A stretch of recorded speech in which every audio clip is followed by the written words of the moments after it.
Tangle friends, my name is Annie Reiser. I'm a certified Zentangle teacher and also a certified botanical illustrator. And I'd like to welcome you today to my Lunchtime Tangle series on line dance. Line dance is a tangle deconstructed by CZT Ina Sonnenmoser.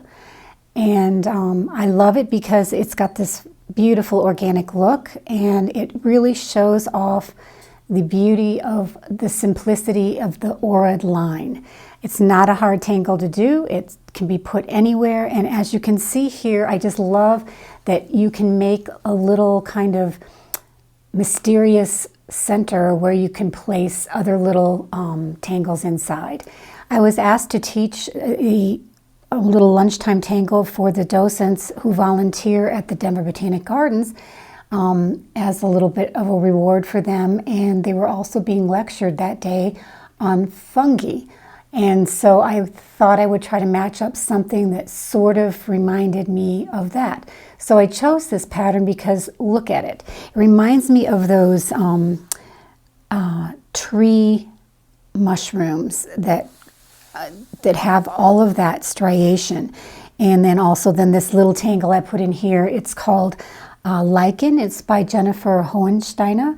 And I thought that the two of them together made for a nice little theme on fungi. So let's get started. I want to show you what we're going to be using today. Just simply a Zentangle tile, white, and my Sakura pens. I am going to use probably 3 different ones, 005 to get that fine line in the lichen. I'm going to be using a 01 Micron pen and then also a PN to help me make my lively line quicker. And then also I have my 3B graphite pencil and a Tortillion blending stump. I do always have my kneaded eraser on hand in case I want to lift some graphite. And that's it. So let's get going. There is really no string to this pattern. Let me just zoom in a little bit. It's basically all done in ink and is super simple. I think you're going to love it. I'm using it in my Bugle Boy project that I featured in the intro here because it reminds me of the striations also of the rocks in Colorado. That Bugle Boy is a Colorado themed project. We're going to just start with our corner dots and a border. You can make your border wiggly, you can make it straight. I'm going to make it straight because the rest of my pattern is going to be pretty curvy. And I'm going to start with my 01 Sakura in black. And basically I'm just going to find the midpoint of this first line here, and I'm going to make just a curved line arbitrarily down to about the midpoint in the next line. I'm trying to think of the best way to do this. I think I'll show you, basically what we're going to do here, because this will give you a lot of Zen flow. We're going to just aura the line that we just made. Basically, that just means redrawing it right next to the line that's there. And you can vary the aura spacing between the lines. I like to keep them rather close in this case, and I'm trying very mindfully to line up my curves in a pretty regular way. And the reason is this tangle is so amazing when you shade it. It's very much like that very first tangle that we learn in Introduction to Zentangle called Static. And the shading makes these hills and valleys just come to life. And if your lines are lined up very mindfully and regularly, your shading is just stunning. So take your time. And don't forget to breathe.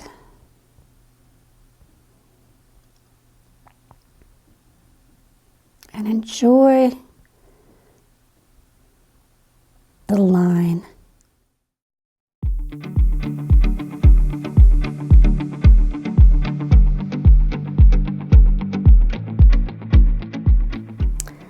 I'm going to turn my tile and do the same thing. Starting here, I'm going to start a arbitrarily curved line, not in any way thought out. I just make a curve however I feel like and try to hit about the midsection of the next line down.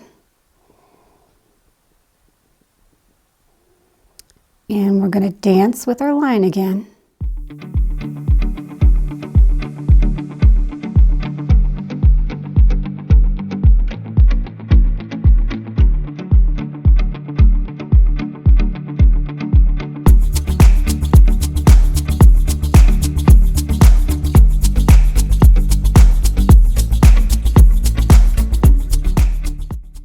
Okay, I'm going to turn my tile and do the same thing 2 more times, and we'll have our first round of line dance.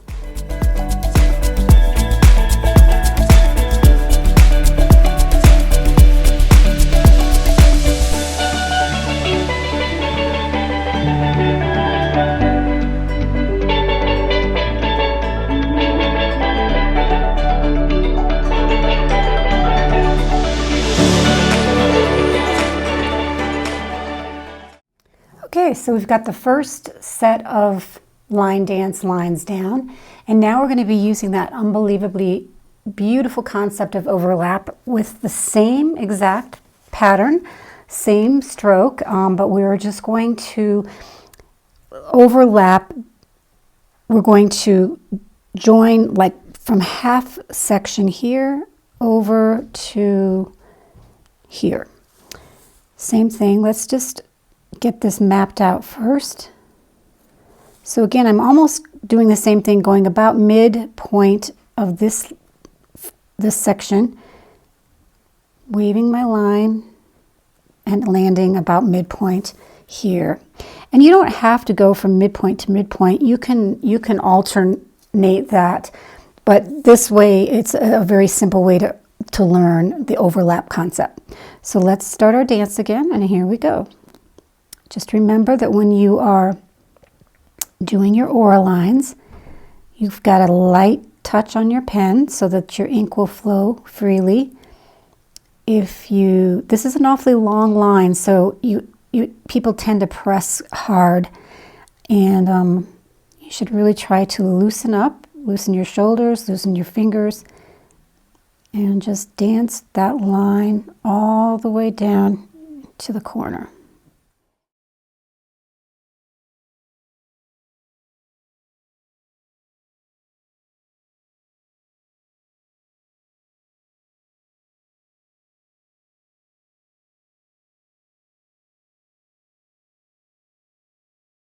That's basically line dance.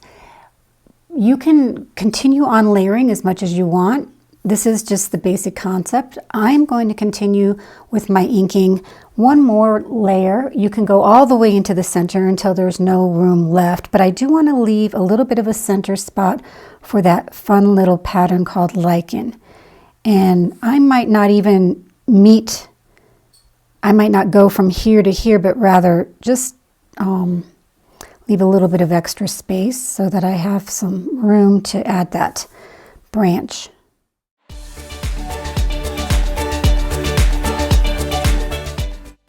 This repetitious stroke is so relaxing. I do hope you enjoyed as much as I do. At a certain point, it does get a little bit kind of makes your eyes flicker or flimmer because of the close line work.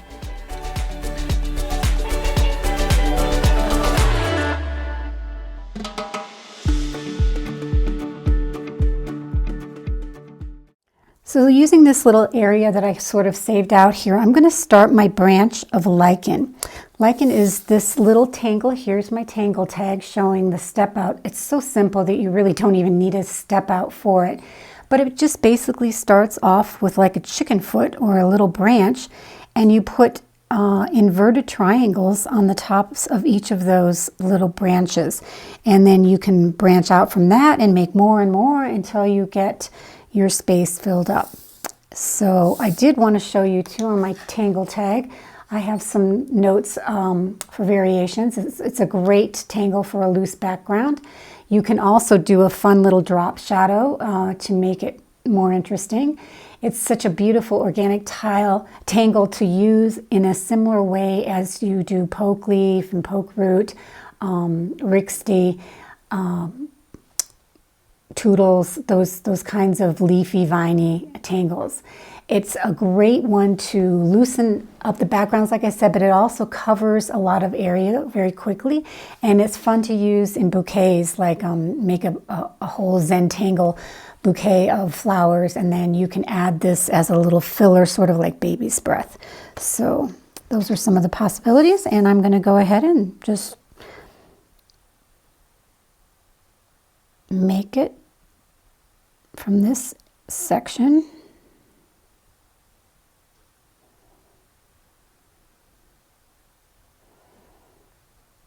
And this is where you can like use your compositional eye. You want to always save out one branch to branch off from.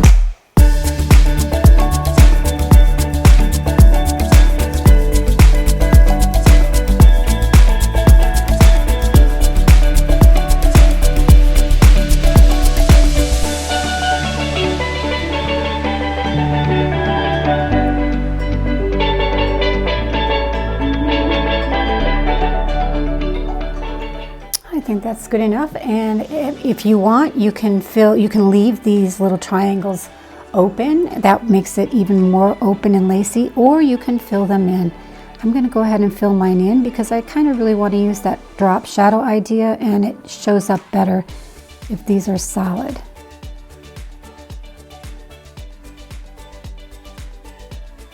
There's so many things that you can put in here. You could do a gemstone, you could do a flower-like Zentangle pattern. Just use your repertoire of tangles and figure something out.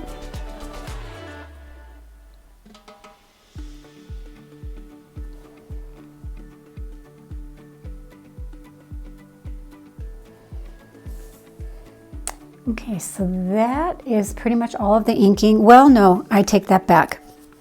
We're going to really pop this. This doesn't look like much right now, but we are going to really see the layers once we do our shading. But one other thing I do like to do is lively line. If you take a look at this one I did in color, I added some really thicker lines, just interspersed throughout, to give it a little bit more life. And it does work well to make those initial curvy lines from which you aura. If you make those darker, that's also kind of going to help our shading situation. So let's do that. As you can see, you can also vary. I have my lines here rather close. That's why I was starting to feel my eyes flicker. And this one, you can see that the line work is not quite as close. It's a little bit more widely dispersed, but I also used a different color pen on here, so that's probably why it doesn't look quite so narrow. But see, if we just restate this outer line, and you'll see how these layers lift away from each other, even without any shading. And you don't even have to do the whole line. I think it's kind of nice sometimes not to just outline things, but just give a little bit of lively line here and there.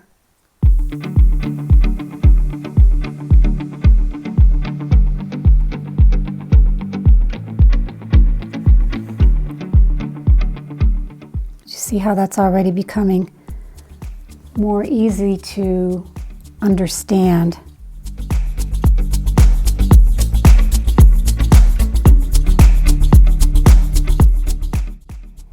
By the way, I did grab my PN pen for this restating of these lines because it's a little bit thicker, a little bit more sturdy, and it makes the line a bit heavier without having to keep going over it and over it with the O1.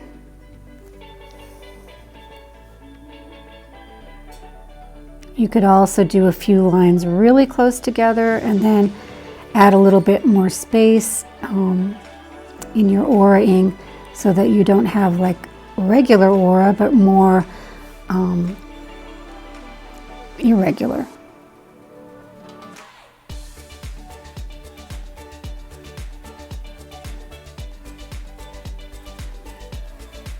See how much better that already looks? Rather than just a jumble of lines, it's now got some definition.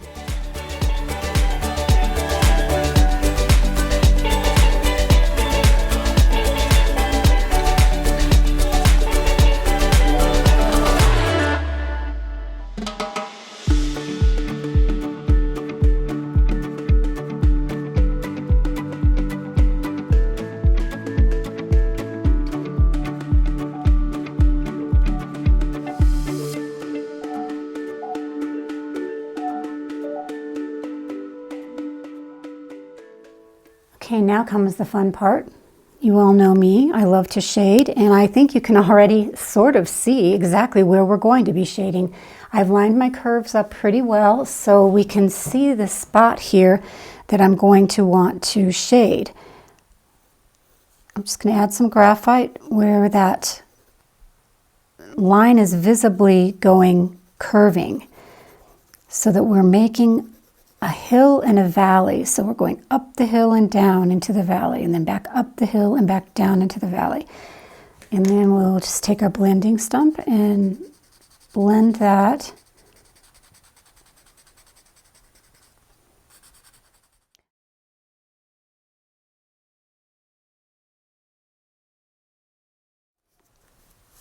Look at how three-dimensional that is. Isn't it amazing how it pops?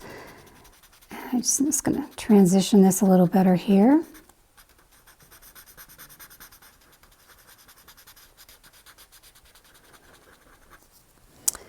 And then I'm going to go ahead and do that on all of these areas where I have the wavy lines forming a valley.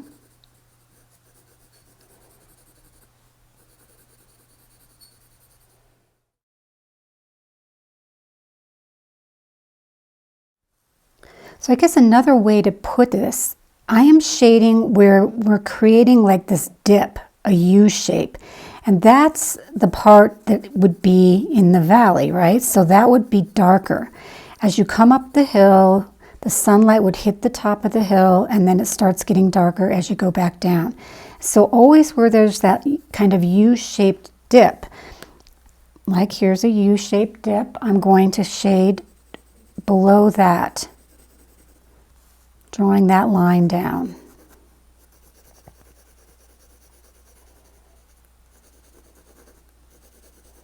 This is very, very quick and dirty, so you take your time.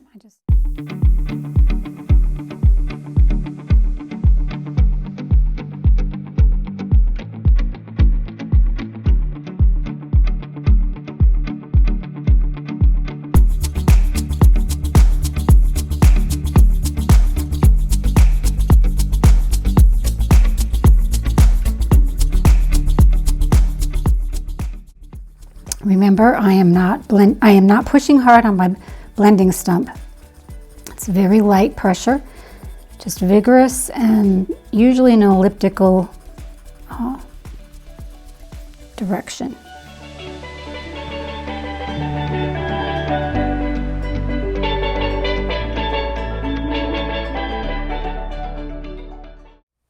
I just love the undulation that this shading brings to the piece. It's amazing how three-dimensional it looks just with a few simple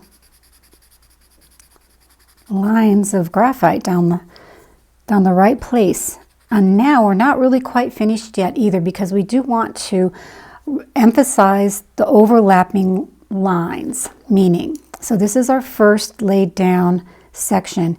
We're going to give this also some graphite because we want to lift this up and push these back. And we'll do that by adding some shading here.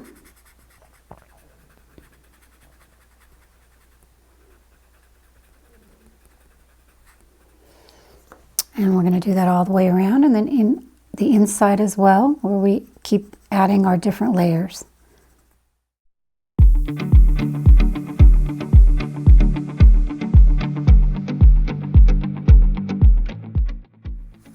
So this one needs to come up away from these here.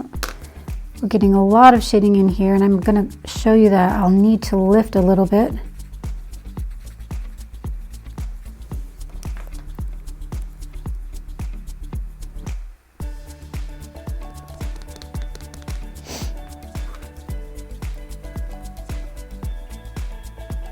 It's very important not to lose all of your highlights.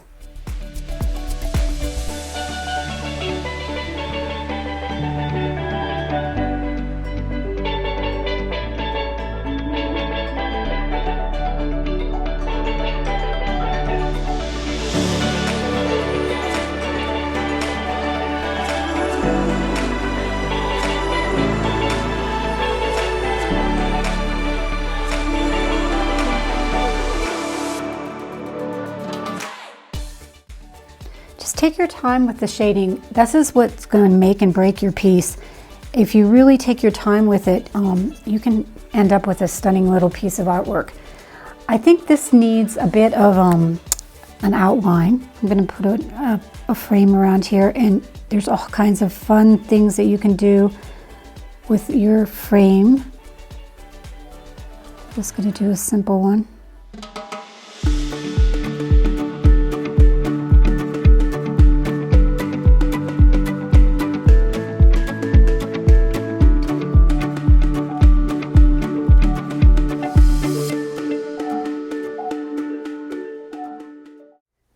This is the time when you take your little tile and turn it this way and that and decide how you want your viewer to see it. And that's where you will then place your chop at the bottom right hand corner.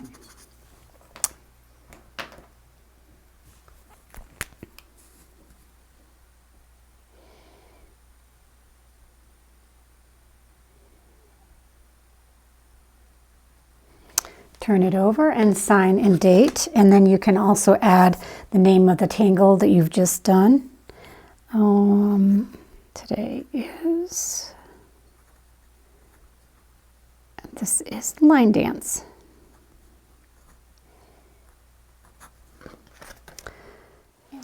So I forgot one thing. I wanted to show you how I put the little drop shadow on the lichen.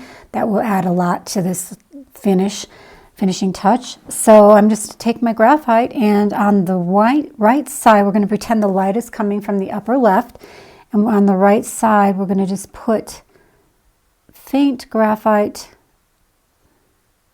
mimicking all of those lines.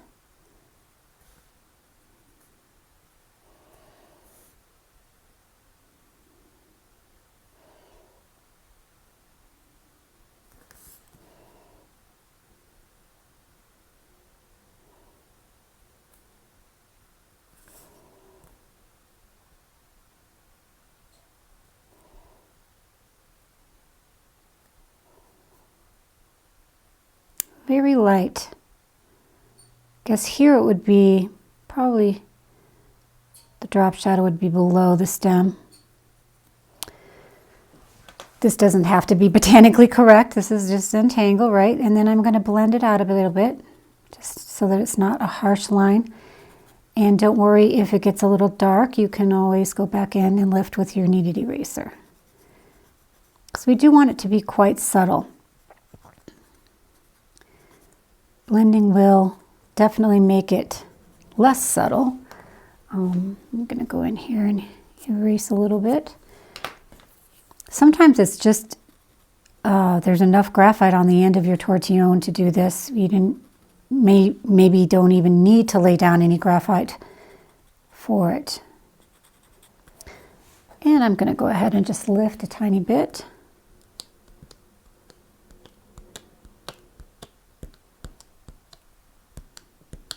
I just want it to be a hint of a drop shadow. So that's how I would do that. Have fun with your finishing touches. I could also actually go in here in these corners and on the outside of this final line dance.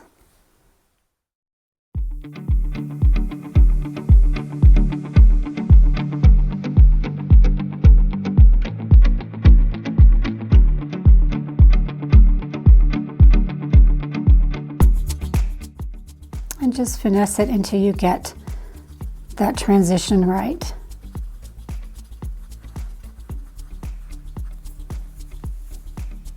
There we go. Line dance. Have fun. And I wanted to show you a couple of other fun little things that I did as a variation. This, like I told you, you can layer up those line dances all the way till you fill the entire space. You can use different colored pens, which is kind of a fun thing to do to show kind of that striation, almost like an agate or a rock of some kind. Here I used, I said it's line dance meets diva dance. Diva dance is another pattern from Zentangle, and you can see where you get this like almost thick and thin ladybug looking variations in there. So another example of how nice and organic this works with these kind of twining, vining tangles. And then last but not least, I thought this little hole lent itself to looking like a portal out into space. And so I made myself a little galaxy tile. This is done on a colored, I started with a colored background and just used a different color pen for my line dance, and then added my shading in the different colors of the given. So that's it for today. I hope you enjoyed line dance as much as I do and have a lot of Zen flow, a lot of stress release with this one. See you next time. That's it for today's Tangle. Thanks for joining me. If you like these lunchtime tutorials, please give them a thumbs up and subscribe to my YouTube channel. I also invite you to check out my website for classes that I have scheduled or to purchase my Tangle tags for your favorite step outs. That's bowtangle.net. I'm leaving you with some other links too. Zentangle.com, where you can learn more about the Zentangle method from its founders, Rick Roberts and Maria Thomas. You can also visit their store there for a multitude of Zentangle paper tiles, tools, books, and kits. TanglePatterns.com is that site I talk about where you can explore hundreds of Tangle patterns, read about them, and get the step out, which is basically the deconstruction of the pattern. And finally, if you'd like to share your beautiful results with me and my student community, please join Annie's Bowtangle Alumni Facebook page. We're a private group where we inspire each other with our work and offer tips and useful information about art and Zentangle.